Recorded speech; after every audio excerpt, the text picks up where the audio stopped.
Welcome to That's Good Sports. I am Brandon. I was smart enough to go to art college, which could not be canceled because it was never considered a real college to begin with, Perna.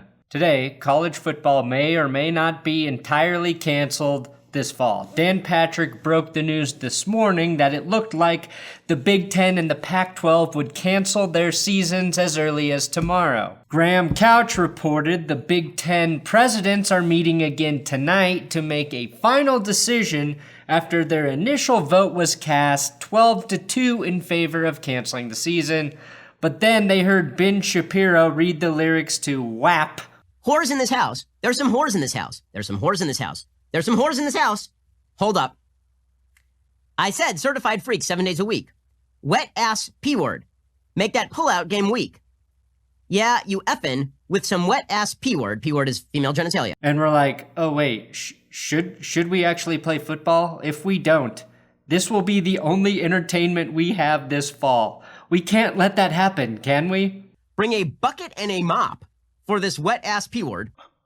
The point is, colleges are just as confused as everyone else. And I think all of these college presidents should be fired for not making this decision months ago, or at least having a solid plan for different outcomes. 1, canceling the season. 2, moving the season to the spring. Or 3, playing the season and having a plan for it.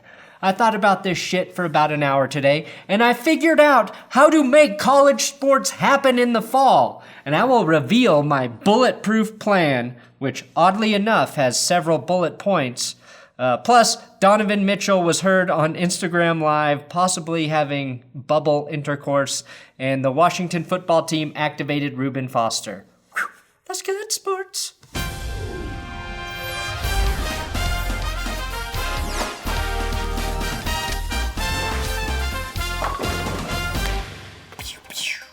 Please subscribe to this YouTube channel. I got football news almost every day here. Today's episode, though, is sponsored by manscaped.com/goodsports. That's your discount link. And the Perfect Package 3.0 kit, which features high-performance boxer briefs. Anytime you can point to your groin and say high performance, I suggest you do it.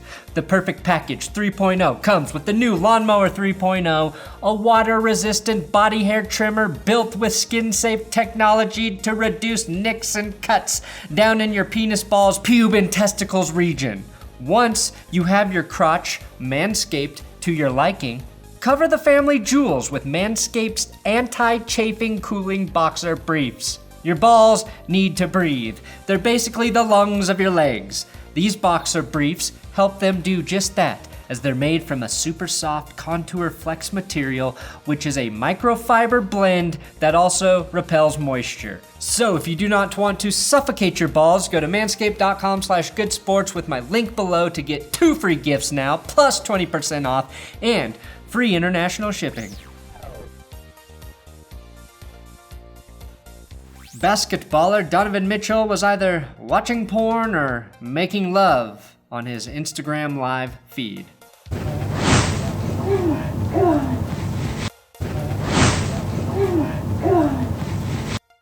As you heard, the sound only plays for about 2 seconds, so good for Donovan Mitchell for having proof he can last that long. And you hear the ruffling of bed sheets and a woman saying, "Oh my God," passionately. Personally, I will believe that he and a lady friend were simply kneeling bedside and saying their prayers before going to bed. How could a woman even get into the NBA bubble for sex? I thought all of the NBA players agreed to the COVID guidelines that no guests would be allowed in or out of the bubble, and for the next few months, NBA players would just make love to each other during these desperate times, like sailors do for long voyages at sea. I thought that was the plan. Now, Washington linebacker Reuben Foster has been activated off of the PUP list.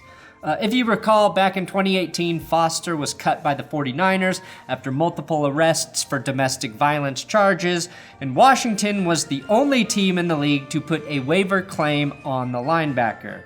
All charges from those arrests have been dropped by the woman who accused Foster, and furthermore, she claimed she lied. Well, she claims she lied about the abuse and that she lied about lying about the abuse to save Foster's career. So really, we don't know what to believe in that situation. For a team set on changing the culture, activating Foster days after cutting Darius Geis for a domestic violence arrest is just an odd look. And I say that as someone who is going to give Foster the benefit of the doubt since the charges were dropped. Maybe just wait a week, Washington. That's all I'm saying.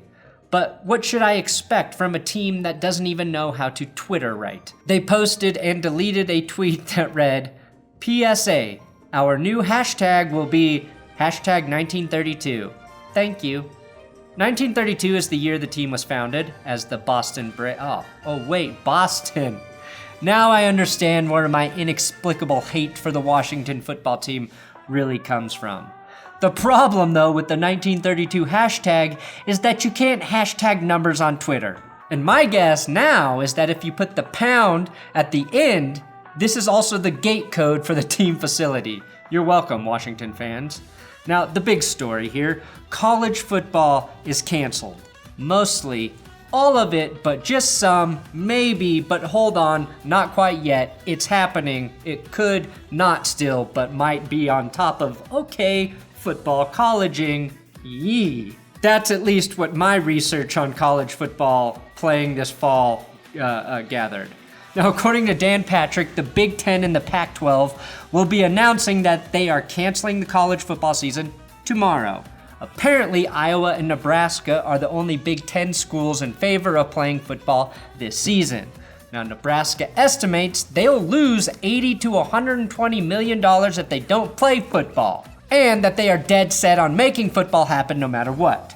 Now, this is a brilliant indicator of how disorganized college football really is. Imagine only being able to estimate your potential losses down to a $40 million margin of error. According to our math, we could lose 80, 90, 100, 110, or $120 million. Maybe 75 million, maybe 130 million. Some say it could be up to 135 million, could be 140 million. We don't fucking know a thing. We just do math. Not very well, college football money. Look, trying to figure out what's happening with college football today had me more confused than Ben Shapiro reading Cardi B lyrics. Beat it up, N-word. Catch a charge. Extra large and extra hard. Put this P-word right in your face. Swipe your nose like a credit card. I will never get tired of that.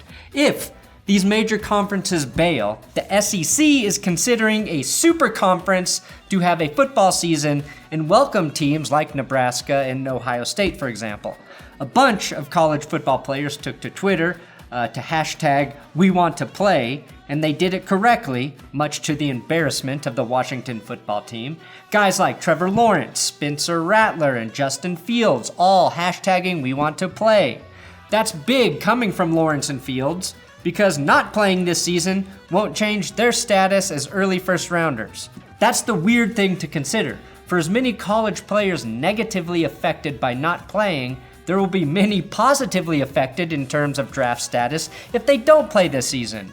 If 2019 was your best year of college football, root for not playing, as the odds are definitely in your favor.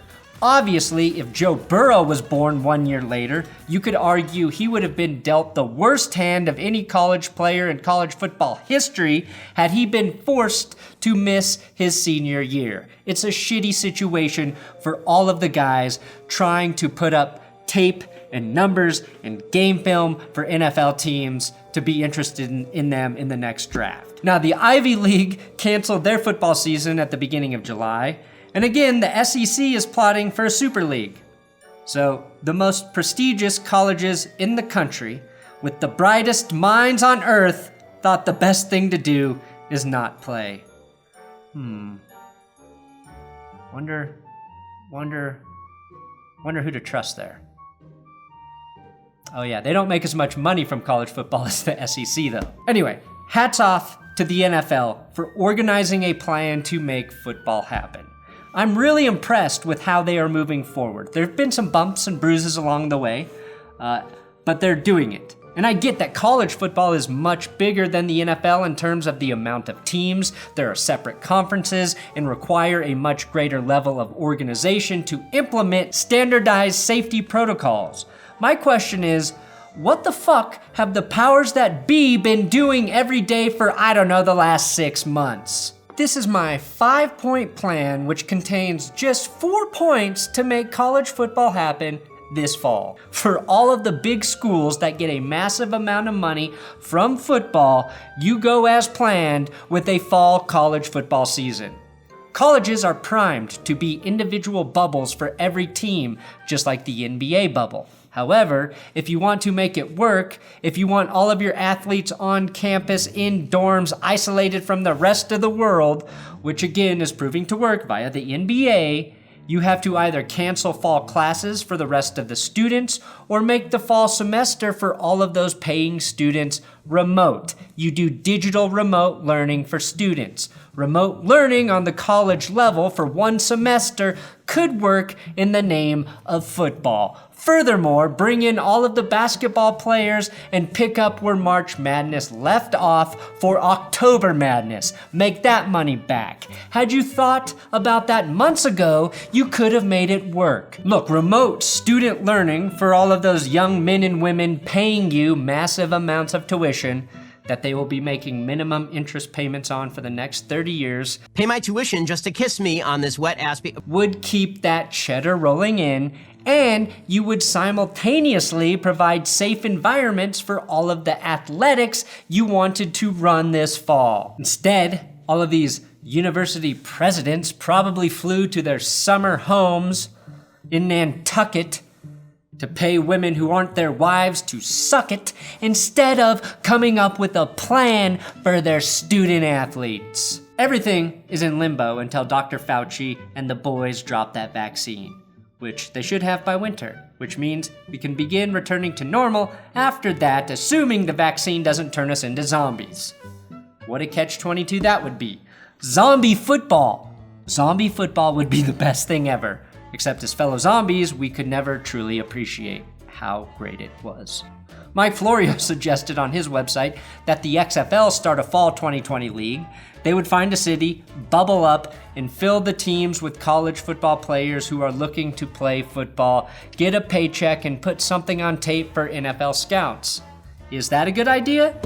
It is for me, because the more football, the better, and I'd rather see these young guys get paid. But I also imagine there's 1,000 different ways the NCAA would be able to sue the XFL out of existence if this did happen, and I do not want that to happen to my beloved Rock. Finally, if college football doesn't happen or is somehow gloriously moved to the spring, we may see NFL football on Saturdays per the Pick 6 Instagram account. I'm on Instagram too, at Brandon Perna. Now they posted this info revealing that an NFL GM believes it's a foregone conclusion that NFL football will play on Saturday and Sunday for most of, if not all of the season, sans college football. So, Saturday and Sunday NFL football all year would be like really, really good for me in this YouTube channel. Yeah, go ahead and discard my brilliant solution to make college football happen and show nobody that works in college football this video. I want NFL Saturday and Sunday, all of fall, all of the winter, up to the Super Bowl, so I can get more subscribers. Do it for the subs. And there you have it, my 3-step, 5-point, 2-phase plan to make college football work this fall. If there's a glaring hole in my theory and you point it out in the comments, you're a fucking narc. You're a fucking narc, and shut up. Narc. Fucking narc ass. Fucking narc. Narc.